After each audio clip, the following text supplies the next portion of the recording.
Ezekiel അധ്യായം 13. വ്യാജ പ്രവാചകർക്കെതിരെ കർത്താവ് എന്നോട് അരുളി ചെയ്തു, മനുഷ്യപുത്ര, ഇസ്രായേലിലെ പ്രവാചകന്മാർക്കെതിരായി നീ പ്രവചിക്കുക. സ്വന്തമായി പ്രവചനങ്ങൾ നടത്തുന്നവരോട് പറയുക, കർത്താവിന്റെ വചനം കേൾക്കുവിൻ. ദൈവമായ കർത്താവ് അരുളി ചെയ്യുന്നു, ദർശനം ലഭിക്കാതെ സ്വന്തം തോന്നലുകളെ പിന്തുടരുന്ന ഭോഷന്മാരായ പ്രവാചകന്മാർക്ക് ദുരിതം. ഇസ്രായേലെ, നിന്റെ പ്രവാചകന്മാർ നാശകൂമ്പാരങ്ങൾക്കിടയിൽ കഴിയുന്ന കുറുനരികളെ പോലെയാണ്.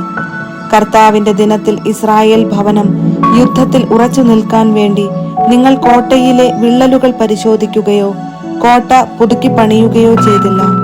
അവർ കള്ളം പറയുകയും വ്യാജപ്രവചനം നടത്തുകയും ചെയ്യുന്നു.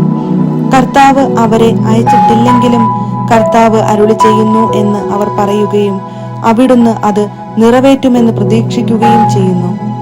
ഞാൻ പറയാതിരിക്കെ കർത്താവ് അരുളി ചെയ്യുന്നു എന്ന് നിങ്ങൾ പറഞ്ഞപ്പോഴൊക്കെ നിങ്ങൾ മിഥ്യാദർശനം കാണുകയും വ്യാജപ്രവചനം നടത്തുകയുമല്ലേ ചെയ്തത്. ദൈവമായ കർത്താവ് അരുളി ചെയ്യുന്നു, നിങ്ങൾ വ്യാജം പറഞ്ഞതുകൊണ്ടും മിഥ്യാദർശനം കണ്ടതുകൊണ്ടും ഇതാ ഞാൻ നിങ്ങൾക്കെതിരാണ്. ദൈവമായ കർത്താവാണ് ഇത് പറയുന്നത്. വ്യാജം പ്രവചിക്കുകയും വ്യർത്ഥ ദർശനങ്ങൾ കാണുകയും ചെയ്യുന്ന പ്രവാചകന്മാർക്കെതിരെ എന്റെ കരം ഉയരും. എന്റെ ജനത്തിന്റെ ആലോചനാ സംഘത്തിൽ അവരുണ്ടായിരിക്കുകയില്ല. ഇസ്രായേൽ ജനത്തിന്റെ വംശാവലിയിൽ അവരുടെ പേര് എഴുതപ്പെടുകയില്ല. അവർ ഇസ്രായേൽ ദേശത്ത് പ്രവേശിക്കുകയുമില്ല. ഞാനാണ് ദൈവമായ കർത്താവ് എന്ന് അപ്പോൾ നിങ്ങൾ അറിയും. സമാധാനമില്ലാതിരിക്കെ സമാധാനം എന്ന് ഉദ്ഘോഷിച്ച് അവർ എന്റെ ജനത്തെ വഴിതെറ്റിച്ചു. എന്റെ ജനം കോട്ട പണിതപ്പോൾ അവർ അതിന്മേൽ വെള്ളപൂശി. കോട്ടയ്ക്ക് വെള്ളപൂശുന്നവരോട് പറയുക, അത് നിലം പരിച്ചാകും. പെരുമഴ പെയ്യും, വലിയ കന്മഴ വർഷിക്കും, കൊടുങ്കാറ്റടിക്കും. കോട്ട നിലം പതിക്കുമ്പോൾ നിങ്ങൾ വെള്ളപൂശിയ കുമ്മായം എവിടെയെന്ന് അവർ നിങ്ങളോട് ചോദിക്കുകയില്ല. ദൈവമായ കർത്താവ് അരുളി ചെയ്യുന്നു, എന്റെ ക്രോധത്തിൽ ഞാൻ ഒരു കൊടുങ്കാറ്റഴിച്ചു വിടും. എന്റെ കോപത്തിൽ ഒരു പെരുമഴ വർഷിക്കും. എന്റെ ക്രോധത്തിൽ എല്ലാം നശിപ്പിക്കുന്ന കന്മഴ അയക്കും. നിങ്ങൾ വെള്ളപൂശിയ കോട്ട ഞാൻ തകർക്കും. അസ്ഥിവാരം തെളിയത്തക്ക വിധം ഞാൻ അതിനെ നിലം പതിപ്പിക്കും. അത് നിലം പതിക്കുമ്പോൾ അതിനടിയിൽപ്പെട്ട് നിങ്ങളും നശിക്കും. ഞാനാണ് കർത്താവ് എന്ന് അപ്പോൾ നിങ്ങൾ അറിയും. കോട്ടയും അതിന് വെള്ളപൂശിയവരും എന്റെ ക്രോധത്തിനിരയാകും. ഞാൻ നിങ്ങളോട് പറയും, കോട്ടയോ അതിന് വെള്ളപൂശിയവരോ അവശേഷിക്കുകയില്ല. ജെറുസലേമിനെ പറ്റി പ്രവചനങ്ങൾ നടത്തിയവരും സമാധാനമില്ലാതിരിക്കെ സമാധാനത്തിന്റെ ദർശനങ്ങൾ കണ്ടവരുമായ ഇസ്രായേലിലെ പ്രവാചകന്മാരും അവശേഷിക്കുകയില്ല. ദൈവമായ കർത്താവാണ് ഇത് പറയുന്നത്. മനുഷ്യപുത്ര, സ്വന്തമായ പ്രവചനങ്ങൾ നടത്തുന്നവരായ നിന്റെ ജനത്തിന്റെ പുത്രിമാർക്ക് നേരെ മുഖം തിരിച്ച് അവർക്കെതിരെ പ്രവചിക്കുക. ദൈവമായ കർത്താവ് അരുളി ചെയ്യുന്നു, മനുഷ്യാത്മാക്കളെ വേട്ടയാടാൻ വേണ്ടി എല്ലാ കൈത്തണ്ടുകൾക്കും മന്ത്രച്ചരടുകൾ നെയ്യുന്നവരും എല്ലാ വലിപ്പത്തിലുമുള്ളവരുടെ തലയ്ക്ക് യോജിച്ച മൂടുപടമുണ്ടാക്കുന്നവരുമായ സ്ത്രീകൾക്കും ദുരിതം. സ്വാർത്ഥ ലാഭത്തിനു വേണ്ടി നിങ്ങൾ എന്റെ ജനത്തിന്റെ ജീവനെ വേട്ടയാടുകയും നിങ്ങളുടെ ജീവനെ രക്ഷിക്കുകയുമല്ലേ. ഒരു പിടി യവത്തിനും കുറച്ച് അപ്പക്കഷണങ്ങൾക്കും വേണ്ടി എന്റെ ജനത്തിന്റെ മുൻപിൽ വെച്ച് നിങ്ങൾ എന്റെ പരിശുദ്ധിയിൽ കളങ്കം ചേർത്തു. നിങ്ങളുടെ വ്യാജവാക്കുകൾക്ക് ചെവി തരുന്ന എന്റെ ജനത്തെ കബളിപ്പിച്ച് ജീവിച്ചിരിക്കേണ്ടവരെ നിങ്ങൾ കൊല്ലുകയും ജീവിക്കാൻ പാടില്ലാത്തവരുടെ ജീവൻ പരിരക്ഷിക്കുകയും ചെയ്തു. ദൈവമായ കർത്താവ് അരുളി ചെയ്യുന്നു, പക്ഷികളെ എന്ന പോലെ മനുഷ്യരെ കുരുക്കിലാക്കുന്ന നിങ്ങളുടെ മന്ത്രച്ചരടുകൾക്ക് ഞാൻ എതിരാണ്. അവ നിങ്ങളുടെ കരങ്ങളിൽ നിന്ന് ഞാൻ പൊട്ടിച്ചു കളയും. നിങ്ങൾ വേട്ടയാടുന്ന മനുഷ്യരെ പക്ഷികളെ പോലെ ഞാൻ സ്വതന്ത്രരാക്കും. നിങ്ങളുടെ മൂടുപടങ്ങൾ ഞാൻ കീറിക്കളയും. എന്റെ ജനത്തെ നിങ്ങളുടെ പിടിയിൽ നിന്ന് ഞാൻ വിടുവിക്കും. അവർ ഇനിയൊരിക്കലും നിങ്ങൾക്ക് ഇരയാവുകയില്ല. ഞാനാണ് കർത്താവ് എന്ന് അപ്പോൾ നിങ്ങൾ അറിയും. ഞാൻ ഒരിക്കലും നിരാശപ്പെടുത്തിയിട്ടില്ലാത്ത നീതിമാനെ നിങ്ങൾ നുണ പറഞ്ഞ് നിരാശനാക്കി. ദുർമാർഗത്തിൽ നിന്ന് പിന്തിരിഞ്ഞ് തൻ്റെ ജീവൻ രക്ഷിക്കാതിരിക്കാൻ ദുഷ്ടനെ നിങ്ങൾ പ്രോത്സാഹിപ്പിക്കുകയും ചെയ്തു.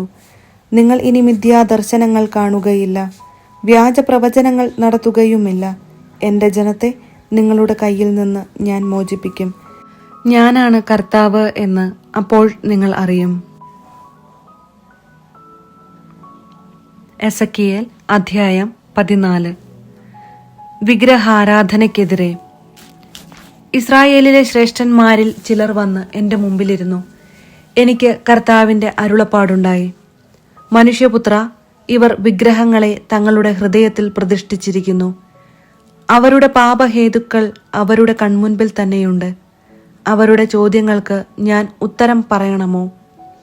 ആകയാൽ നീ അവരോട് പറയുക, ദൈവമായ കർത്താവ് അരുളി ചെയ്യുന്നു, വിഗ്രഹങ്ങളെ ഹൃദയത്തിൽ പ്രതിഷ്ഠിച്ചുകൊണ്ടും പാപഹേതുക്കൾ കൺമുൻപിൽ തന്നെ വച്ചുകൊണ്ടും പ്രവാചകനെ സമീപിക്കുന്ന ഇസ്രായേൽ ഭവനത്തിലെ ഓരോ അംഗത്തിനും അവന്റെ വിഗ്രഹങ്ങളുടെ ബാഹുല്യത്തിനനുസൃതമായി കർത്താവായ ഞാൻ തന്നെ ഉത്തരം നൽകും.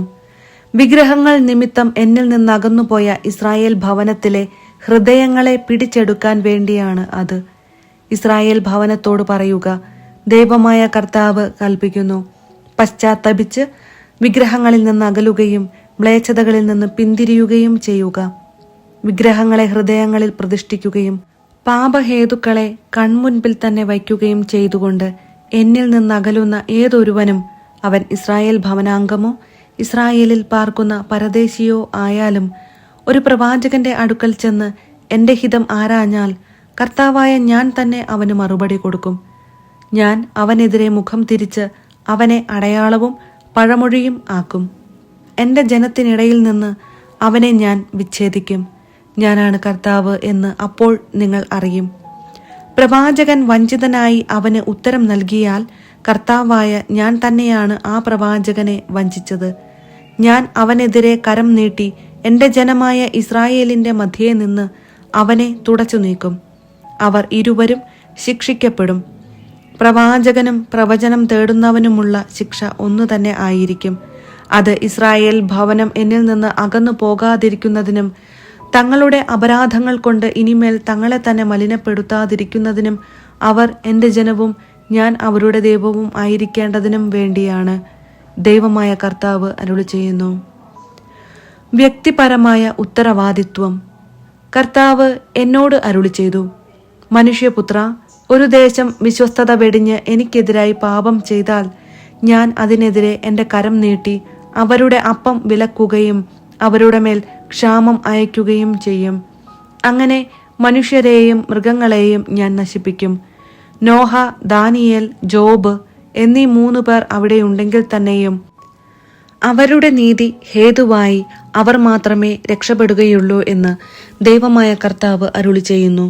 ആ ദേശത്തിലൂടെ ഞാൻ വന്യമൃഗങ്ങളെ കടത്തിവിടുകയും അവ അതിനെ നശിപ്പിച്ചു വിജനമാക്കുകയും അവ മൂലം അവിടെ ആർക്കും വഴി നടക്കാനാവാതിരിക്കുകയും ചെയ്യുന്നുവെന്നിരിക്കട്ടെ.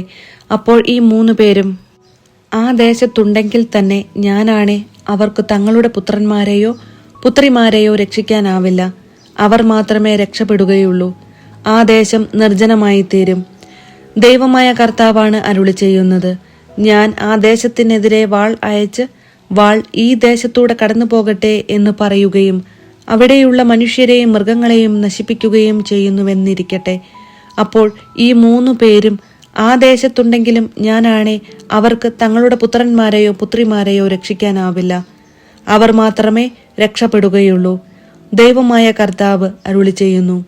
ഞാൻ ആ ദേശത്തേക്ക് പകർച്ചവ്യാധി അയക്കുകയും മനുഷ്യരെയും മൃഗങ്ങളെയും നശിപ്പിക്കാൻ രക്തച്ചൊരിച്ചിലോടെ എന്റെ ക്രോധം വർഷിക്കുകയും ചെയ്യുന്നുവെന്നിരിക്കട്ടെ.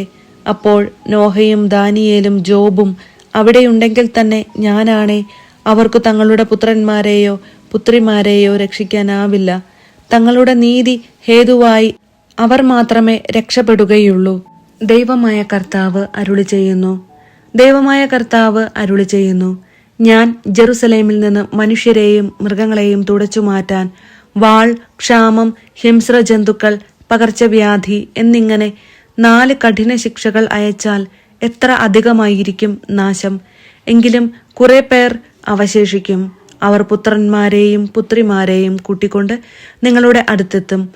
നിങ്ങൾ അവരുടെ പെരുമാറ്റവും പ്രവൃത്തിയും കാണുമ്പോൾ ജെറുസലേമിൽ ഞാൻ വരുത്തിയ വിനാശത്തിന്റെയും അവിടെ ഞാൻ പ്രവർത്തിച്ച എല്ലാറ്റിന്റെയും കാരണം ബോധ്യപ്പെട്ട് നിങ്ങൾക്ക് ആശ്വാസം തോന്നും.